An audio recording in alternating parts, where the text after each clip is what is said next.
Quand je suis arrivé au petit dîner familial, j'ai vu 80 invités et une pancarte qui disait « Bienvenue, bébé Claudia ». Ma mère a éclaté de rire et a déclaré « Nous avons dépensé ton bonus pour de la joie familiale ». Je suis resté silencieux et j'ai répondu « Noté ». Cette nuit-là, je me suis connecté, j'ai gelé leur compte, annulé 14 transactions et retiré l'intégralité du bonus de 9 800 €. Le lendemain matin, quelque chose dans la propriété avait changé. Ma mère souriait comme si elle était au prix Goya. Surprise, a-t-elle crié, les bras grands ouverts. Puis, à voix plus basse, mais pas assez pour que ceux près du plateau de crevettes ne l'entendent pas, elle a répété « Nous avons dépensé ton bonus pour de la joie familiale », en riant comme si c'était une blague. Je suis resté figé à l'entrée, abasourdi. Je ne leur avais pas parlé du bonus.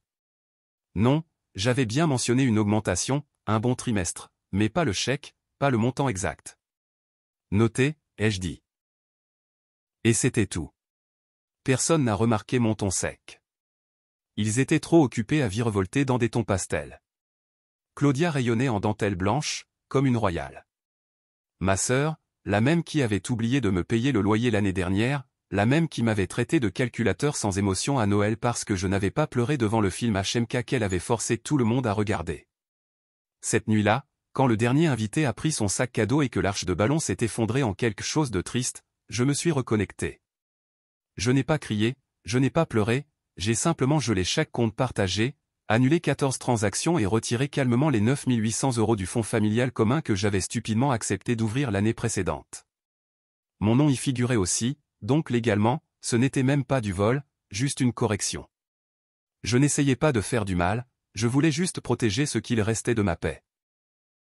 Pas par vengeance, mais par clarté, par vérité. Le lendemain matin, quelque chose dans la maison avait changé. Et pas seulement à cause des sacs poubelles entassés près de la porte comme des promesses brisées. Il n'y avait pas de mots sur la porte de mon ancienne chambre, juste un post-it avec l'écriture de ma mère, « S'il te plaît, n'exagère pas. On l'a fait pour Claudia.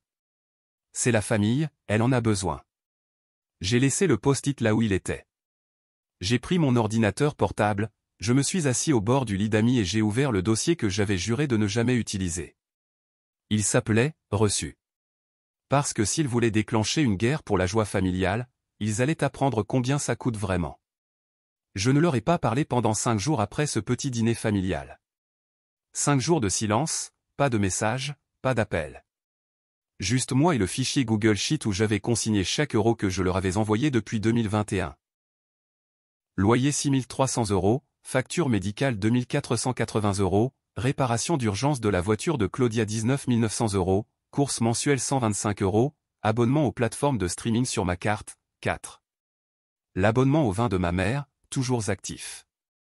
J'étais un distributeur automatique avec un mot de passe Wi-Fi. Le 6e jour, ma sœur a appelé. Je n'ai pas répondu. Puis ma mère a laissé un message vocal, « Chérie, on sait que tu es fâchée, mais tu exagères. Ce n'était qu'un dîner. Claudia va avoir un bébé. Elle a besoin de soutien en ce moment.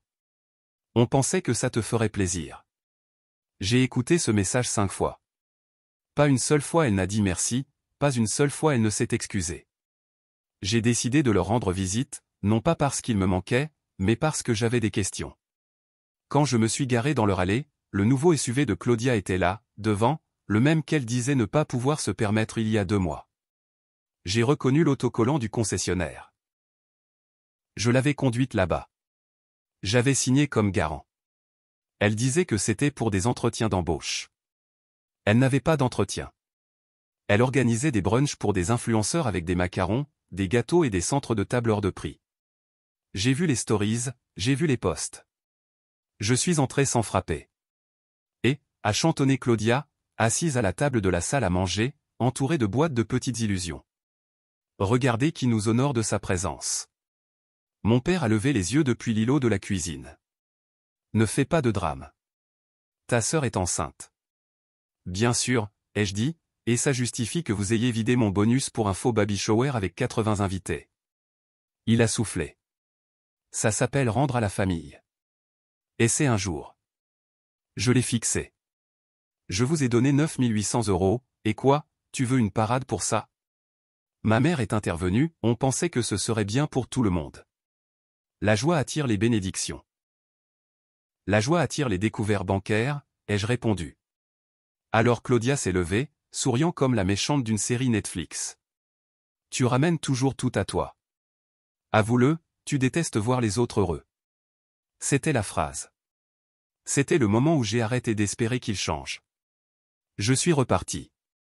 Cette nuit-là, j'ai ouvert le disque dur que je n'avais pas touché depuis des mois, une sauvegarde avant mon déménagement. Je n'étais même pas sûr de ce qu'il contenait. Il s'avère que Claudia l'avait utilisé une fois. Elle avait fait une copie complète de son ordinateur portable. Elle avait oublié de l'effacer, et j'ai tout trouvé. Des captures d'écran de nos conversations privées, éditées pour me faire passer pour agressif. Mes messages vocaux, coupés et collés pour simuler des menaces. Un dossier intitulé « Réclamation d'assurance », avec de faux reçus et des notes mentionnant mon nom comme témoin. Un autre nommé « Bonus », avec une photo d'un tableau blanc. Si on dit que c'était un cadeau, c'est légalement clean. J'ai tout imprimé, puis j'ai créé un dossier « Comptabilité familiale ». Le lendemain matin, j'ai reçu un message de mon père, « Claudia dit que tu fouilles dans de vieux fichiers. Arrête. Ne fais pas quelque chose que tu regretteras. » J'ai répondu, trop tard. Vous auriez dû y penser avant la tour de crevettes. Et puis, ça a empiré. J'ai vérifié mon rapport de crédit. 3 nouvelles demandes, toutes de banques de leur ville. Ma mère avait essayé d'ouvrir une carte à mon nom. Elle avait utilisé mon numéro fiscal. J'ai reconnu son écriture sur la demande scannée. Elle avait falsifié ma signature. Grave erreur. Je les ai confrontés dans le groupe familial. J'ai joint des captures d'écran, des eurodatages, des chemins de fichiers, un message, vous avez 48 heures pour vous expliquer. Après ça, j'appuie sur envoyer. Ma tante Béatrice a quitté le groupe. Claudia a répondu, c'est du harcèlement. Mon père a envoyé un emoji pouce levé. Ma mère a écrit, tu détruis cette famille. 47 heures plus tard, ma banque m'a appelé. Ils avaient bloqué un virement de 4 500 €. Destinataire, Fiducie Familiale Riva. Je n'en avais jamais entendu parler. La banque a demandé si je connaissais ces ribas. Oui, ai-je dit, ma sœur. Je n'ai pas dit que j'avais autorisé ce virement. Oui, je veux porter plainte pour fraude. 10 minutes plus tard, j'ai reçu un email de Claudia. Objet, ce n'est pas ce que maman voulait. Pas de corps, pas de signature. Je n'ai pas répondu. Le vendredi, tout s'effondrait. Leurs amis ont commencé à m'appeler. Mon oncle Manuel, un cousin avec qui je n'avais pas parlé depuis 2014. Même quelqu'un m'a écrit sur LinkedIn avec un message passif-agressif, j'espère que tout va bien. J'ai entendu des choses étranges. Des choses étranges? Tu veux dire quand tu profites de ton propre fils pour organiser une fausse fête prénatale pour ta fille manipulatrice, ou la partie où tu falsifies des documents à son nom? Oui, moi aussi, je trouve ça étrange. Mais je n'avais pas fini. Ce week-end-là, j'ai pris rendez-vous avec Martha, une avocate spécialisée en droit familial. J'ai apporté un dossier de reçu, étiqueté chaque fichier, organisé par type, financier, numérique, émotionnel. Je lui ai montré la sauvegarde, les falsifications, les messages. Elle a dit un seul mot, avantage. Puis elle a posé la question la plus importante, qu'est-ce que tu veux? J'ai souri. Une fin en apothéose. Le vendredi matin, j'ai reçu un message de mon père, sans salutation, sans émoji, juste, parlons d'homme à homme. Atelier, 19 h. Ce n'était pas une métaphore.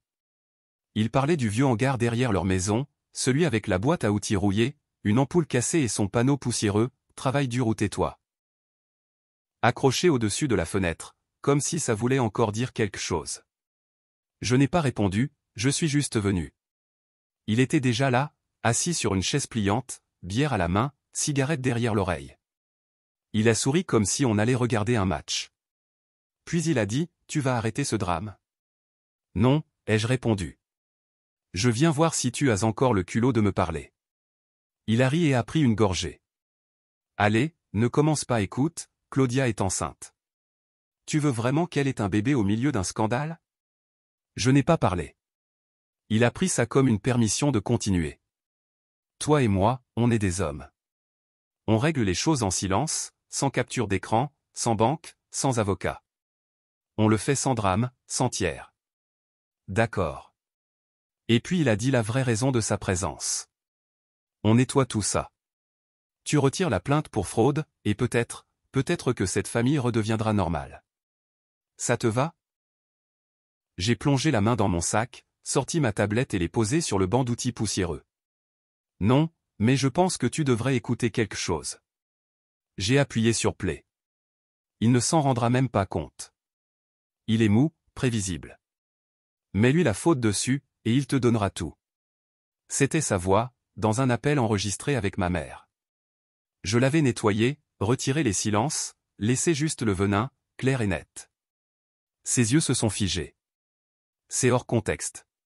Bien sûr, ai-je dit. Voici le reste.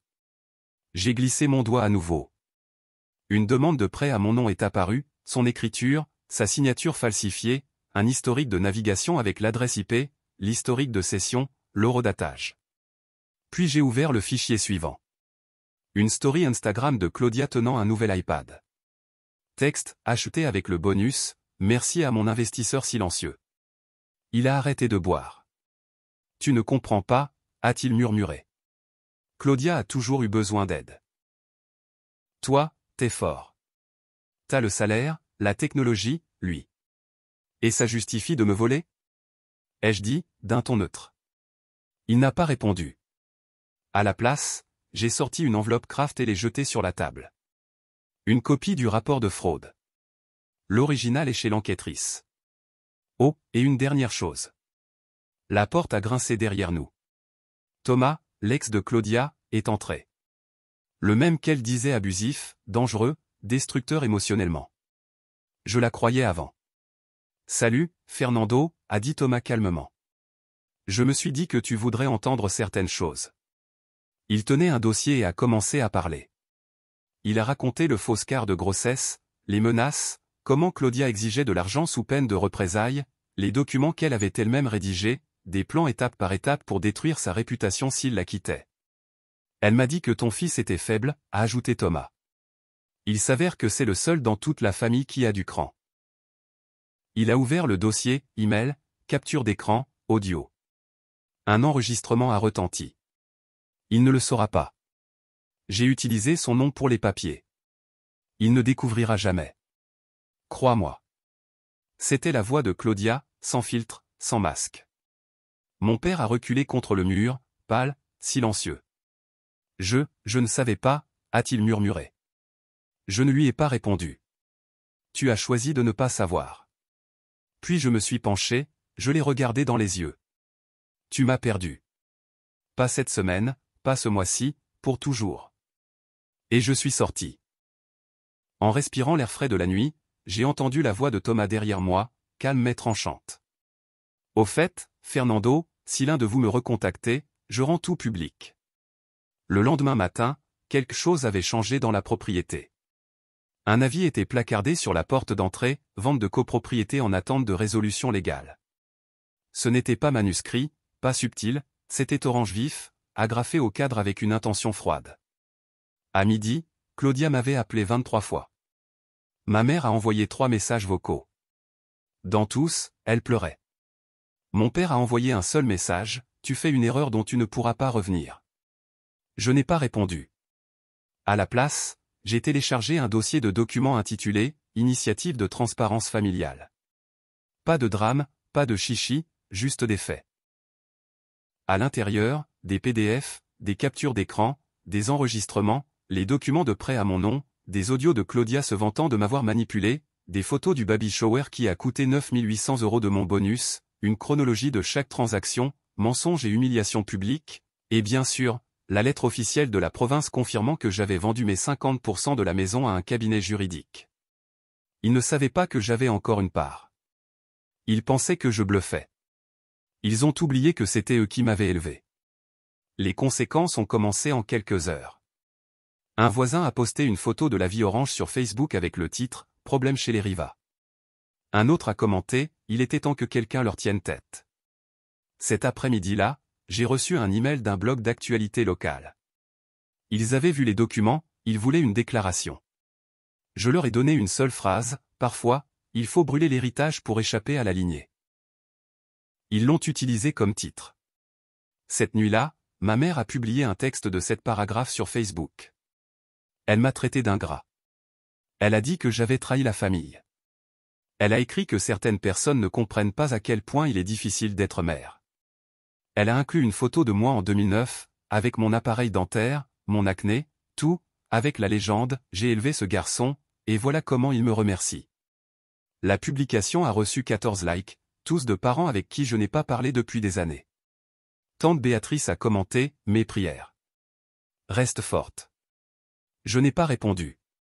Mais je suis allé sur LinkedIn et j'ai supprimé toutes les connexions familiales de mon profil. Je ne voulais pas de près de mon nom. 3 jours plus tard, Claudia a posté une vidéo. Son visage était pâle, ses yeux pleins de larmes parfaitement formées. La musique de fond était un piano dramatique. Parfois, les gens vous brisent et appellent ça la justice. Mon frère était mon meilleur ami. Je ne sais plus qui il est. Les commentaires étaient brutaux. Quelqu'un a écrit « C'est pas la fille qui a falsifié des messages et des documents de prêt ?» Un autre a commenté « C'est à cause d'elle qu'on accuse des femmes innocentes de mentir. » Un utilisateur a retrouvé l'extrait de sa voix liquée et l'a synchronisé avec les photos de son prétendu ventre de baby shower. Internet a fait ce qu'il fait toujours, transformer la douleur en pixels, les victimes en méchants. Et cette fois, ils avaient raison. Thomas m'a écrit une semaine plus tard. Elle m'a contacté. Elle dit qu'elle est enceinte à nouveau. Probablement faux. Je l'ai bloqué. Il a ajouté, t'as fait ce qu'il fallait, mec. J'aimerais avoir ton courage. Je ne me sentais pas victorieux. Je me sentais clair. C'est différent. Mon père, comme prévu, a été le dernier à parler. Jusqu'à ce qu'une lettre arrive à mon appartement. Pas d'expéditeur, juste du texte tapé. Elle disait. Tu penses avoir gagné? Non. Les hommes comme toi reviennent toujours quand le silence devient insupportable. Tu ramperas. Ils rampent tous. Signé, l'homme qui t'a créé. J'ai ri en lisant ça, parce qu'il ne m'a pas créé. Il a essayé de me briser. Ce qui m'a forgé, c'est le silence, les calculs, les années à ravaler ma langue pendant qu'il drainait chaque euro et appelait ça de l'amour. Il ne m'a pas fait. Il m'a appris qui ne pas devenir. Le cabinet qui possède maintenant la moitié de la maison leur a envoyé une lettre officielle de mise en demeure.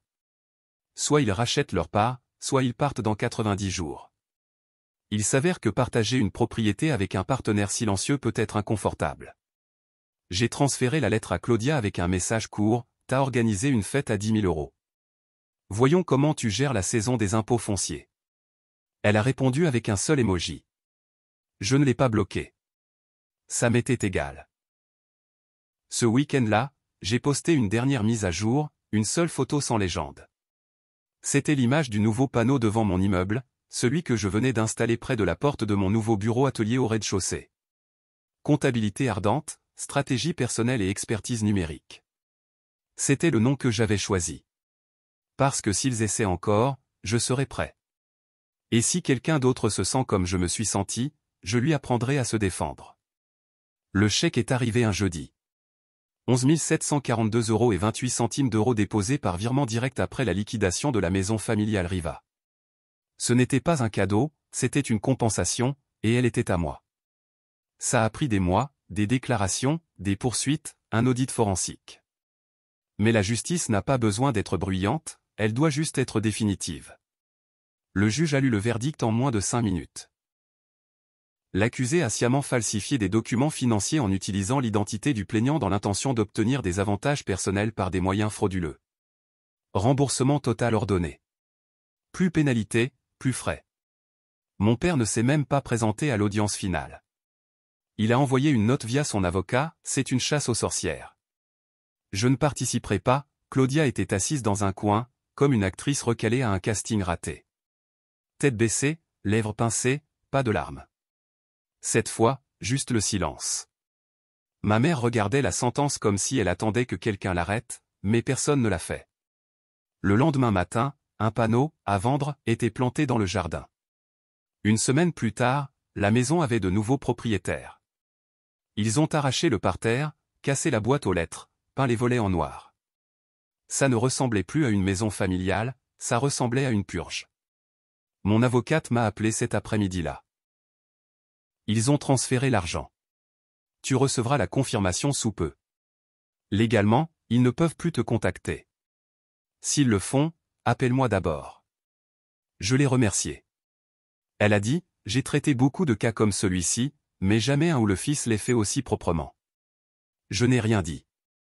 Il n'y avait plus rien à nettoyer. Cette nuit-là, je me suis assis sur le sol de mon nouveau bureau. Parquet, silence, ordre. Le panneau de l'entreprise était arrivé ce matin-là. J'ai décollé le carton avec soin, lentement. Comptabilité ardente, récupération stratégique et défense des risques. Et en dessous, plus jamais signifie plus jamais. Je ne cherchais pas la punition, je choisissais la paix. Je l'ai accroché à la porte moi-même. J'ai percé les chevilles, vissé sans aide, parce que ça a toujours été comme ça. Une semaine plus tard, une lettre est arrivée à l'ancienne boîte postale. Manuscrite, brouillonne, enveloppe au bord déchiré. T'as fait ton point. On a perdu la maison. Claudia souffre. Ta mère ne va pas bien. S'il reste une part de toi qui croit encore en la famille, réponds au téléphone. J'ai remis la lettre dans l'enveloppe, je l'ai scellée et je l'ai mise directement dans la déchiqueteuse. Ce même jour, je suis allé à une coopérative de crédit et j'ai fermé le dernier compte partagé que j'avais avec eux. La gestionnaire, Laura, m'a demandé, vous êtes sûr de vouloir faire ça? C'est définitif. J'ai hoché la tête. C'est l'idée. Elle a glissé un dossier sur le bureau. Clôture définitive du compte. J'ai signé sans hésiter. Puis je lui ai donné une note que j'avais déjà écrite, veuillez informer tous les cotitulaires que le compte n'existe plus. Tout futur prélèvement sera refusé. Claudia a essayé de faire un paiement le lendemain matin, 112,99 € dans une boutique pour bébé. Rejeté. Elle a réessayé. Rejeté encore plus vite. Alors elle m'a écrit, je te rembourserai. Je te rendrai tout si tu arrêtes ça. Je lui ai répondu avec un chiffre, 1942,16 €. La dette est à toi. Elle n'a jamais répondu. Ils n'ont pas tout remboursé. La pénalité est venue du tribunal. Mais l'argent n'était pas la victoire. La victoire, c'était le silence. Plus d'appels au milieu de la nuit, plus d'obligations déguisées en culpabilité, plus d'être leur issue de secours. Ils ont essayé d'utiliser mon sang comme levier, mais j'ai saigné la partie de moi qui avait encore besoin d'eux. Ce vendredi, j'ai changé de numéro. Seules 3 personnes ont eu le nouveau. L'ancien est toujours actif. Il est toujours lié au compte Netflix partagé que ma mère a oublié de fermer. Qu'il reste là. Qu'elle se demande qui je suis quand l'écran affichera, ce profil n'est plus disponible. La dernière chose que j'ai faite a été de donner 2000 € de l'indemnisation à un fonds juridique pour les adultes victimes d'abus financiers familiaux. Je ne l'ai pas posté, je ne l'ai dit à personne, j'ai juste cliqué sur envoyer et j'ai continué.